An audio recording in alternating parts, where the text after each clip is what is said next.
ఛానల్కు స్వాగతం. మనం నిస్వార్థ ప్రజా సేవకురాలు ప్రముఖ సంఘ సంస్కర్త అయినటువంటి శ్రీమతి హేమలతా లవణం గారి స్వీయ జీవితగాథ మృత్యోర్మ అమృతంగమయ నుండి ఆమె జీవిత విశేషాలు, నేరస్తుల సంస్కరణ అనే అంశాల గురించి తెలుసుకుంటున్నాం కదండి. ఈరోజు మరిన్ని అంశాలు చూద్దాం. మార్పును పదిలపరచడానికి స్థిరీకరణ కృషి కొనసాగాలి. ఈ స్థిరీకరణ ప్రక్రియ ఒక తరంతో ఆగిపోదు. కారణం, సంస్కరణ అనేది 3 తరాల విషయం. మొదటి తరం వారు ప్రత్యక్ష దురాచారంలో పాత్రదారులు.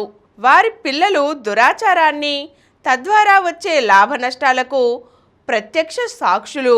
మార్పు స్థిరీకరణ క్రమంలో ఈ 2వ తరం వారు గతం వైపు కొనసాగడానికి లేదా మార్పు వైపు నడవడానికి సగం అవకాశాలు ఉంటాయి.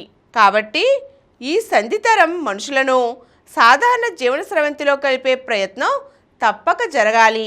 ఇక వారి పిల్లలు 3వ తరం దురాచారానికి, ఆ దురాచార జ్ఞాపకాలకు దూరంగా ఉన్న తరానికి ప్రతినిధులు. ఈ క్రమంలో ఎక్కడ తేడా వచ్చినా సంస్కరణ సంపూర్ణం కాదు. స్టూవర్టుపురంలో ఈనాడు వచ్చిన మార్పుకు ప్రధాన కారణం సంస్కర్తలైన లవణం, హేమలతా లవణంలో ఉన్న 3 తరాల సాంఘిక చేతన గురించి ఉన్న అవగాహనే. ఆ స్ఫూర్తి చేతన వల్లనే వారు ఎందరో కార్యకర్తలకు ఉద్యమ పగ్గాలను, సాంఘిక మార్పును 3 తరాల్లో కొనసాగించుటకు అవకాశం, ఒక చారిత్రక అవకాశాన్ని ఇవ్వడం జరిగింది. స్టూవర్టుపురంలో వచ్చిన మార్పు ఎంత శాతం అనేది అందరూ వేసిన ప్రశ్నే. అది కొంత ఉత్సుకతను రేపుతుంది. మార్పు అనేది సహజ ప్రకృతిలో తప్ప మరే చోట 100% స్థిరీకరణ కాదు. కారణం ఏమిటంటే, మానవుల ఆలోచనలను శాశ్వతంగా నియంత్రించడం సాధ్యం కాదు కనుక. అయితే 100% కానిదాన్ని మనం మార్పు కింద అంగీకరించగలమా? సాంఘిక చేతన విషయంలో సంస్కరణ పదంలో పరిమాణం ఎంతైనా సరే దాని ప్రభావం వివిధ సామాజిక వర్గాలపై ఉంటుంది. ఈ దృక్కోణంలో మాత్రమే మార్పుని గమనించాలి. ఆ మార్పుతో అటు ఇటుగా కలిసి పయనించే వైవిధ్యాలను గుర్తెరగాలి. 2002 జూన్ మాసంలో ఆనాటి గుంటూరు జిల్లా పోలీస్ సూపరింటెండెంట్ పిఆర్ఎస్ ఆంజనేయులు గారిని కలవడం జరిగింది. చాలా నిక్కచ్చిగా, స్పష్టంగా ఆయనకో విషయం చెప్పాను. సమాజం అనుకున్నట్లు స్టూవర్టుపురంలో ఈనాడు పెద్ద దొంగతనాలు, బ్యాంకు దోపిడీలు చేసేవారు లేరు. చాలామంది లవణం, హేమలతా లవణం గారుల ద్వారా లొంగిపోయి సంస్కరణలో భాగమయ్యారు. ఈనాడు జేబు దొంగల వంటి చిల్లర దొంగలు కొందరున్నారు. చిల్లర దొంగలు లేని ఊరు ఏనాడైనా ఎవరైనా చూడగలరా? స్టూవర్టుపురంలో దాదాపు 75 నుండి 80% మార్పు వచ్చేసింది అని నేను ఆయనకు వివరంగా చెప్పాను.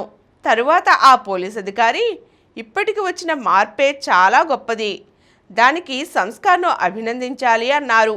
అనేక మంది ప్రభుత్వాధికారుల్లో మార్పు గురించిన ఇలాంటి సానుకూల దృక్పథం, మానవీయ ఆలోచనలు ఉన్నాయి.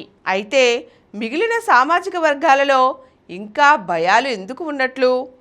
దీనికి కారణం, స్టూవర్టుపురం కుటుంబాలతో ఇంతవరకు ప్రత్యక్ష సంబంధాలు, అంతరాయం లేకుండా రాకపోకలు జరిపిందెవరు? అటు ప్రభుత్వాధికారులు, ఇటు సంస్కర్తలే. అందుచేతనే అక్కడి మార్పు ఈ 2 వర్గాల మనుషులకు మాత్రమే సుపరిచితం, ప్రత్యక్షం. మిగిలిన సామాజిక వర్గాలకు అది పరోక్షం.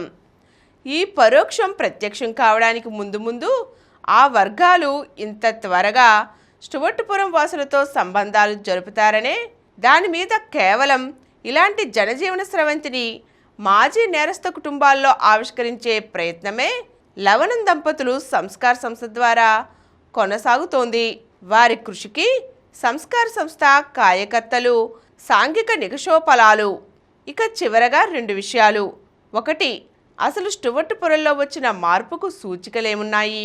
సాంఘిక మార్పుకు పరిమాణాత్మక సూచికలు వెదకడం కష్టసాధ్యమైన విషయం. అయితే వారు గడుపుతున్న సాధారణ జీవితం, వారు గుర్తెరిగిన వ్యక్తిగత గౌరవం, వారి కుటుంబ జీవితం మాత్రమే వీటికి సూచికలు. ఇక జూన్ 2004లో స్టూవర్టుపురంలో జరిగిన రాష్ట్ర స్థాయి చెడుగుడు పోటీలకు Guntur police superintendent doctor Ravishankar Ayyannar ముఖ్య అతిథిగా హాజరయ్యారు. ఆ సందర్భంలో ఆయనను కలిసిన స్టువర్టుపురం యువత చేసిన విన్నపం మార్పు దిశను స్పష్టంగా సూచిస్తుంది. ఆ విన్నపం ఏమిటంటే, ఈనాటికి స్టువర్టుపురం పేరు చెబితే చిన్నచూపు చూస్తున్నారు, కావున ఈ ఊరి పేరును సంస్కారపురంగా మార్చండి అని. ఈరోజు మనం స్టువర్టుపురంలో వచ్చిన మార్పును ఎవరు ఎంతవరకు గుర్తించగలిగారు అనే అంశం గురించి తెలుసుకున్నాం కదండి. మరో చక్కని అంశంతో మళ్ళీ కలుద్దాం. ఈ కార్యక్రమం మీకు ఎంతో నచ్చింది కదా.